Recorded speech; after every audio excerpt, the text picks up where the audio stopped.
گستاخ کے لیے، اپنوں کے لیے تو رحماء بینہم ہے، اس کے اندر مزاجوں میں تلخی لے آنا اور تھوڑا سا نا رویہ بھی فرق آ گیا ہے بڑا سارا. امیر اور غریب کے لیے فرق آ گیا ہے، چھوٹے اور بڑے کے لیے فرق آ گیا ہے. گاڑی دیکھ کر عزت ہونے لگی ہے، انسان کا مال دیکھ کر اکرام ہونے لگا ہے. کیمرے میں دیکھ لیا جاتا ہے، اندر بیٹھے حضرت دیکھ لیتے ہیں کہ کون کس پجاروں پہ آیا ہے. اس ترتیب سے اس کے لیے اکرام کیا جاتا ہے. ہمیں اپنے لہجوں میں اور بالخصوص اپنے گھروں کے اندر ماحول کو اس قدر زیادہ محبت والا بنانا ہے. دیکھیں جو میں نے کہا نا کہ لفظ بھی ٹھیک ہوں، بعض لوگوں کے لفظ بالکل ٹھیک ہوتے ہیں، ان کا لہجہ ٹھیک. صبح نا 6-7 بجے بہو نے پوچھا تھا سسر صاحب سے کہ ابا جی کھانا لاؤں؟ انہوں نے کہا بیٹا میرا بھی دل نہیں ہے، میں نے نہیں کھانا. پھر شوگر کے مریض ہوتے ہیں اکثر بزرگ، تو انہوں نے مثال دے رہا ہوں، انہوں نے کہا 9-10 بجے کہ پتر روٹی لے آ، تو بڑے غصے سے آئی ہے. میں تو انہوں پہلا پوچھا سی. اب برتن اس نے بڑے زبردست تلخی کے ساتھ رکھے ہیں، دروازہ اس نے بڑی شدت سے بند کیا. تو بزرگ آدمی کو تکلیف محسوس ہوئی، یار اس کا لہجہ ٹھیک نہیں. اس نے لفظ ایک بھی نہیں بولا، کوئی گالی نہیں دی، کچھ نہیں کہا، لیکن آنا جانا وہ رویہ ایسا تھا جس سے نا تحقیر محسوس ہوا کہ میری تذلیل کی جا رہی ہے. تو شام کو نا بیٹے سے شکایت کر دی والد نے، بوڑھے والد نے کہا پتر تیری بیوی بڑا رسوا کرتی ہے، اسے سمجھا. اس نے جب پوچھا تو وہ کہتی ہے ابا جی نے پوچھو میں آکھیا کی، انہیں تو کچھ بھی نہیں آکھیا. لفظ تو ایک بھی ادا، لیکن اس کا آنا جانا اتنا خطرناک تھا، اس کا بات کرنا ایسا تھا کہ اس نے دل کے کئی ٹکڑے کر کے رکھ دیے. اس نے کہا میں ابا جی نے پوچھو نا، دسو جی ابا جی میں کیا کیا، تو نہ کچھ بھی نہیں آ کیا کی دسو، یہ بتائیں کہ جب تو آئی تھی تو تیرے تیور کیا تھے. قرآن مجید نے سمجھایا. حضرت لقمان اپنے بیٹے سے کہنے لگے وَلَا تُصَغِّرْ خَدَّكَ لِلنَّاسِ، بیٹا لوگوں سے منہ ٹیڑھا کر کے بات نہ کرنا. تیرے لفظ نہیں، تیرا رویہ بھی ٹھیک ہونا چاہیے، تیرے چہرے پر خوبصورتی بھی ہونی چاہیے، تیرے لہجے کے اندر حسن بھی ہونا چاہیے، تیرا انداز، اپنے انداز کو محبت والا بنایا جائے، اپنے لب و لہجے میں وہ خوبصورتی پیدا کی جائے کہ لوگ گرویدہ. اور پھر کچھ لوگ ایسے ہیں جو دوسروں کو دیکھ کے اپنا سارا ماحول خراب کر لیتے ہیں. بھئی دوسروں کا اثر لینا تھا یا امت مسلمہ نے اپنا اثر دوسروں کو دینا تھا؟ بجائے اس کے کہ ہمارا اس پہ اثر. میں سفر کر رہا تھا تو لمبا سفر تھا بڑا، تو ایک صاحب گاڑی کو غلط کراس کر گئے، غلط کراس بھی کر گئے اور تھوڑی تنقید بھی کر گئے.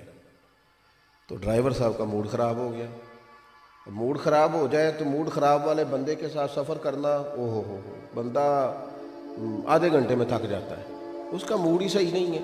اس لیے کچھ لوگوں کو یہ سمجھ لینا چاہیے کہ موڈ کا ٹھیک ہونا صحت کے ٹھیک ہونے سے بھی زیادہ ضروری ہے. تو موڈ خراب ہو گیا. وہ گاڑی جو ہے وہ چل تو رہی ہے پر اس کے اندر جو ماحول ہے نا وہ ایسے ہے جیسے جون جولائی کی گرمی پڑ رہی ہے. تو میں نے اس بچے سے کہا ذرا گاڑی سائڈ پہ کرو. اس نے گاڑی سائڈ پہ کی. تو میں کہا پتر تو اتوں پانی لے تے پی تے موڈ صحیح کرو، تے انہیں جو کرنا سی وہ تے کر گیا، تے ایسا تے سفر کرنا ہے کہ نہیں. ایک بندے کی ایک تلخ بات کی وجہ سے نا ہو جاتی ہے اپنے رویے کو کبھی بھی خراب. اپنے رویے میں خوبصورتی آئیں گے نا بڑے لوگ. بڑی حضرت عمر بن عبدالعزیز بادشاہ تھے، رات کا ٹائم تھا، ایک رستے سے گزر رہے تھے تو آدھی رات کے وقت ایک بزرگ فٹ پاتھ پہ سو رہے ہیں سڑک کنارے. اس زمانے میں لوگ کھڑاؤں پہنتے تھے، لکڑی کے جوتے. حضرت کا پیر آ گیا تو وہ اچانک ٹکر ہو جائے تو کیا کہتے ہیں سارے لوگ. اس نے بھی وہی کہا. اس نے کہا اب اچانک وہ بزرگ اٹھے، سوئے ہوئے تھے، پیر پہ پیر آیا، تکلیف ہوئی تو کہنے لگے آپ اندھے. تو اس کا جواب یہ تھا کہ چلو میں اگر اندھا ہوں تو آپ کو عقل نہیں ہے معاذ اللہ آپ سڑک پہ سو رہے ہیں یا رستہ گزرنے کا کیوں سو رہے ہیں. اس نے کہا آپ اندھے. یہ مقام ہے کہ بندہ محبت والا ہے کہ تلخی والا ہے. اب سمجھ آتی ہے. روٹین میں تو سارے پیار کرتے ہیں، اب سمجھ آتی. اس نے بات کی تو حضرت عمر بن عبدالعزیز ہنس پڑے. یہاں ہنسنا کمال ہے. جتن تے ہر کوئی کھیڈے کدے ہارن بھی کھیڈ فقیرا. جتن دا مل کوڈی پیندا ہی ہارن دا مل ہیرا. حضرت انس بن مالک کی حدیث صحیح بخاری میں موجود ہے، فرماتے ہیں حضور نے سرخ دھاری دار چادر یہاں رکھی ہوئی تھی، حضور گزر رہے تھے، ایک شخص نے پکڑ کے چادر کو کھینچا، قریب محبوب کی مقدس گردن پر نشان پڑ گیا۔ جب حضور نے پلٹ کے دیکھا تو کہنے لگا جی میں کوئی بھیک لینے آیا تھا، کچھ عطا کر دیں۔ حضرت انس کہتے ہیں لوگوں میں قربان جاؤں، جب حضور نے بات سنی تو نبی کریم نے مسکرانا شروع کر دیا۔ یہاں مسکرانا، کوئی زور سے دروازے پہ دستک دے دے تو اس فقیر کو خیرات کوئی نہیں ملتی، اس نے نشان ڈال دیا پر کریم مسکرا رہے ہیں، یہ انداز ہے انداز محبت۔ نبی کریم مسکرا رہے ہیں اور فرمایا دو پہاڑیوں کے بیچ جتنی بکری کھڑی ہیں ساری اسے دے دو، دے دو ساری اسے۔ یہ انداز ہے کہ آپ اگر پیار والے ہیں تو پھر آپ صرف اپنوں کے لیے پیار والے ہیں، جو ہاتھ باندھ کے پیچھے چلتے ہیں فقط ان کے لیے پیار والے ہیں، جنہوں نے پوری فرما برداری کا اعلان کر دیا فقط ان کے لیے پیار والے ہیں۔ سنیے گا اور یاد رکھیے گا، حضرت عمر بن عبدالعزیز رحمۃ اللہ، میری بات بھی مکمل ہو گئی، سمیٹنے لگا ہوں۔ حضرت عمر بن عبدالعزیز رحمۃ اللہ علیہ سے اس نے کہا بندے، ہنس پڑے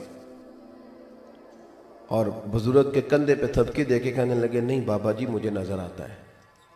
یہ کچھ لوگ شاہ سے زیادہ شاہ کے فرما بردار ہوتے ہیں، بلکہ اور مثال دوں تو یہ جو کیتلی ہوتی ہے نا، یہ چائے سے زیادہ گرم ہوتی ہے ہمیشہ۔ وہ جو ساتھ تھے نا دو تین سپاہی، انہوں نے نا تلواریں نکال دی، آپ فرمانے لگے تمہیں کیا ہوا؟ کہنے لگے گستاخ ہے اسے قتل کریں گے۔ فرمایا کون سی گستاخی کی اس نے؟ ایسے سزا دیں گے، ماریں گے۔ فرمایا کوئی گستاخی نہیں، کیا ہوا؟ کہا جناب اس نے آپ کو اندھا کہا ہے۔ آپ فرمانے لگے نہیں اس نے تو نہیں کہا۔ کہ جناب کہا ہے؟ فرمایا نہیں کہا۔ جناب کہا ہے؟ آپ فرمانے لگے بابا تم سے باتیں کر رہا تھا مجھ سے کر رہا تھا؟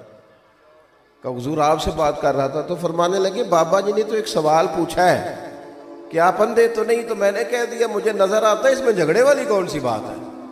تو مختصر سی بات ہے، ابھی آپ اندھے تو نہیں، تو اس کا جواب ہے نہیں مجھے نظر آتا ہے۔